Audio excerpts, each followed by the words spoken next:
बिस्मिल्लाहिर्रहमानिर्रहीम। अस्सलाम वालेकुम, मेरा नाम डॉक्टर सैयद हसन रज़ा है।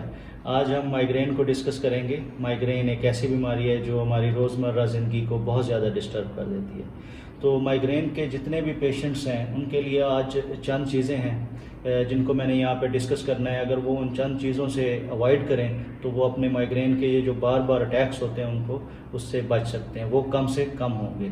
तो वो क्या चीज़ें हैं जिससे हम एहतियात करें, परहेज़ करें तो हम माइग्रेन के जो बार बार अटैक्स होते हैं उनसे बचा जा सकता है। सबसे पहली चीज़ वो है कैफ़ीन। कैफ़ीन का इस्तेमाल हमें कम से कम करना चाहिए, क्योंकि कैफ़ीन वो मेन चीज़ है जो हमारे इस माइग्रेन के अटैक्स को बहुत ज़्यादा ट्रिगर करती है।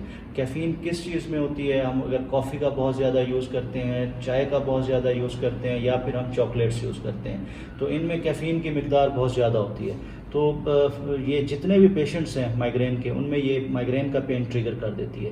तो उनको चाहिए कि ये कैफ़ीन जितनी भी चीज़ों में है, लाइक कॉफ़ी, चाय, चॉकलेट्स, उनको कम से कम इस्तेमाल करनी चाहिए। नंबर सेकंड, आर्टिफिशियल स्वीटर्स जो हैं उनमें भी बहुत ज़्यादा आपको माइग्रेन के अटैक्स आते हैं। अगर आप आर्टिफिशियल स्वीटर्स बहुत ज़्यादा यूज़ करते हैं, उसकी भी आपको कम से कम मिकदार यूज़ करनी चाहिए। एक और लीडिंग कॉज है जो कि मोस्ट इम्पॉर्टेंट भी है और लीडिंग कॉज भी है जो माइग्रेन के अटैक्स को कॉज करती है, वो है अल्कोहल।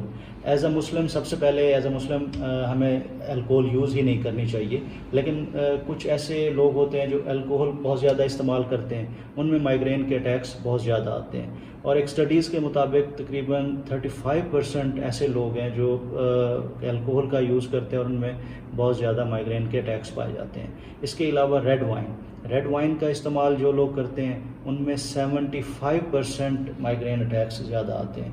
तो जितने भी वो लोग जो नॉन मुस्लिम हैं, अगर उनको माइग्रेन का इशू है और वो रेड वाइन या अल्कोहल यूज़ करते हैं तो उनको कम से कम इस्तेमाल करने चाहिए। इसके अलावा चॉकलेट्स, जैसे कि हमने डिस्कस किया है कि चॉकलेट्स में कैफ़ीन होती है। कैफ़ीन की वजह से ज़ाहिर सी बात है, आपको अगर माइग्रेन है तो माइग्रेन का पेन ज़्यादा हो जाएगा। इसके अलावा चॉकलेट्स में एक और चीज़ होती है जिसको बीटा फिनाइल एथामीन कहते हैं। बीटा फिनाइल एथामीन क्या करती है, जब आप चॉकलेट्स बहुत ज़्यादा यूज़ करते हैं तो आपके ब्लड की जो ब्लड वेसल्स हैं उनकी डायलेशन होती है। उनकी डायलेशन की पेन, माइग्रेन का पेन ट्रिगर करता है, आपको वो होता है। इसके साथ चीज़ का इस्तेमाल आजकल वैसे भी आम रूटीन में बहुत ज़्यादा हो गया है। चीज़ ऐसी चीज़ जो बहुत ज़्यादा टाइम से रखी हो, उसमें टायरामीन आ जाता है। टायरामीन की वजह से माइग्रेन का पेन जो है वो ट्रिगर होता है। और जितने भी लोग हैं जिनको माइग्रेन का मसला है, अगर वो ऐसी चीज़ जो बहुत ज़्यादा अरसे से रखी हुई हो उनको फ़ौरन ट्रिगर कर जाता है और माइग्रेन का पेन स्टार्ट हो जाता है।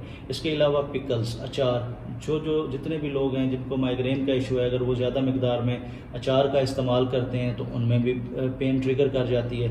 साथ ही फ्रोज़न फूड, जिस तरह फ्रोज़न फूड में आइसक्रीम, स्लश, ये जब आप यूज़ करेंगे तो ये भी माइग्रेन के पेन को ट्रिगर करेगी। और अमूमन क्या होता है कि जो लोग एक्सरसाइज करते हैं, कोई गेम करते हैं, तो आपकी बॉडी हीटअप हो जाती है और उसके बाद फ़ौरन बाद अगर आप ये फ्रोज़न फूड इस्तेमाल करेंगे तो वो मज़ीद जो है आपके पेन को ट्रिगर कर देगी। इसके अलावा सॉल्टी फूड, जिस तरह हम लेज़, ये जितने भी ऐसी चीज़ें हैं जिनमें नमक की मिकदार ज़्यादा होती है, अगर वो हम रेगुलर इस्तेमाल करेंगे तो वो भी हमारे माइग्रेन के पेन को ट्रिगर करेगी। साथ ही ऐसी प्रोसेस प्रोसेस मीट जितने भी हैं उनमें नाइट्रेट्स ज़्यादा होते हैं। नाइट्रेट्स जो है वो नाइट्रिक एसिड में कन्वर्ट होते हैं, जिसकी वजह से ब्लड वेसल्स डायलेट करती हैं, उसमें भी आपको माइग्रेन का पेन ट्रिगर कर जाता है। तो ये वो चंद चीज़ें हैं जिससे अगर आप जिनका इस्तेमाल अपनी रोज़मर्रा ज़िंदगी में कम से कम करें तो आप माइग्रेन के पेन से बच सकते हैं। आपको रोज़ आपकी जो नॉर्मल लाइफ है, रोज़ की रूटीन को डिस्टर्ब नहीं करेगा। इसके अलावा कुछ मैं आपको ऐसी चीज़ें बताऊंगा जो आपकी रोज़मर्रा की, अगर आप उसको रूटीन बना लेते हैं तो माइग्रेन के बार अटैक होने से आप उसको बच सकते हैं। जैसे कि लाइफस्टाइल मॉडिफिकेशन, आप अपनी लाइफस्टाइल को मॉडिफाई करें। आप इन चीज़ों जिसको हमने अभी डिस्कस किया है, इनका इस्तेमाल कम से कम करें। इसके अलावा कैफ़ीन, जैसे कि हमने डिस्कस किया है, उन चीज़ों को कम इस्तेमाल करें जिनमें कैफ़ीन है।